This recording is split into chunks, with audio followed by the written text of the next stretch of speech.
How to break toxic habits. You know when you have a habit and you start affecting people around you, whether it's good, whether it's bad, you're still affecting people.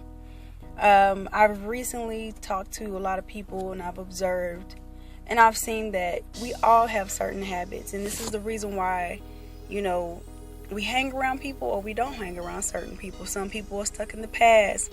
Some people drink a lot. Some people smoke a lot. It's just certain things and, vibrations and frequencies of why we hang around certain people and why we don't. But how you realize you have a toxic habit is when you're hurting the people around you and you're making people cry and you're making people hurt and they feel pain and they're telling you this, and you're not listening. That's a toxic habit because it's something that you have to continually do, and you don't necessarily think that it's hurting you or it's hurting anybody else. But then when you start to push people away, this is when you realize that you have to do something about it. So how do we break those habits? Well, one way is to acknowledge and reflect. You have to see the things that you're doing. You have to know, okay, maybe this ain't the right road. Maybe I should be doing something else. Maybe I should be trying to stop this. Maybe if I'm taking a 6-pack a day, maybe I need to go to 1 a day. You have the willpower and you have to realize how much power you have. You can't be a prisoner of your habits. You can't let that control you and say, well, I have to have a 6-pack a day. Okay, so it's like that 6-pack has control over you, pretty much. And you don't want that, because at the end of the day, you want to be like, no, I have control over myself. That's how I want to feel. So, number 2, just to reach out. Ask the people that love you, the people that hang around you all the time. Hey, have I affected you in some type of way? Is what I'm doing hurting you? Because realize the people that are around you are the ones that are going to bring you up. If you picking your friends right, and the family that you hang around, those are the ones that are going to bring you up, and they're going to help you be the best that you can be the greatest version of yourself. And at the end of the day, that's what you want. You want to be the best person that you can be. So, reach out is number 1. Number 2, reflecting is number 1. Reach out is number 2. You just want people to give you feedback on how you're doing and things that you can do, and be open to taking constructive criticism, and don't take it as, they're trying to attack me, because they love you.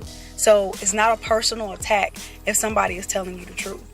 Me personally, I like when people are telling me the truth. Sometimes it hurt, but I would rather hurt than push them away. And then, at the end of the day, I've lost out on good friends. I've lost out on good people because I was too stubborn and too hard-headed to listen, to somebody trying to help me out. And number 3 is, join a positive group. Join people that have been through the same thing that you've been through. You may not think that it's a big problem, but let me tell you, being stuck in the past, drinking, smoking all the time, it can get pretty crazy if you don't have a handle on it. And you need to be around people that's been through the same thing that you've been through. That way y'all can swap stories, because most of the time, there's always an underlying issue of why you're doing the things that you're doing. You're drinking because of something. Now, some people say, it's recreational, it's fun, I like doing it. But that's not always the case. Sometimes it's a little something, deeper than the eye is seeing. Sometimes you don't even realize it. You can be depressed and you can be sad and you may not even know it. You just start drinking real heavy and you don't even understand why. You could be in darkness this whole time and never understand why you're in darkness. So, it's good to just go and be around amongst people that have been through the same things that you've been through, and y'all help each other out. And if you don't feel like it's that serious, then okay, still reach out, and have your support system. That's the main thing. And another thing, number 4, is to start a healthy routine. Like I said, if you're drinking a 6-pack a day, go down to 1. If you smoking all day, don't smoke all day. Take breaks. Don't do the same thing that you're doing. I was listening to Ralph Smart this morning, and he was saying that don't be a prisoner of your same old routine.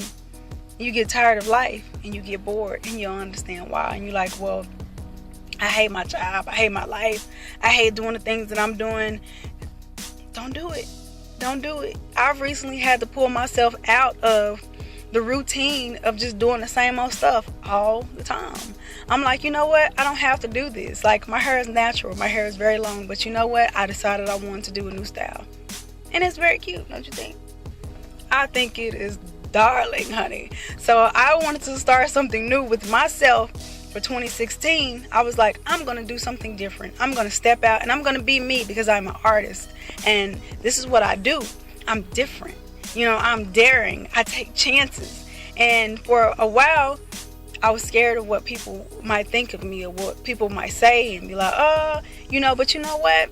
It doesn't even matter because the most important opinion is my own. So if you realize that you're doing something and it's toxic and it needs to stop, just stop it. You have the power. You control what you do. You control your future. So take control and do what you got to do.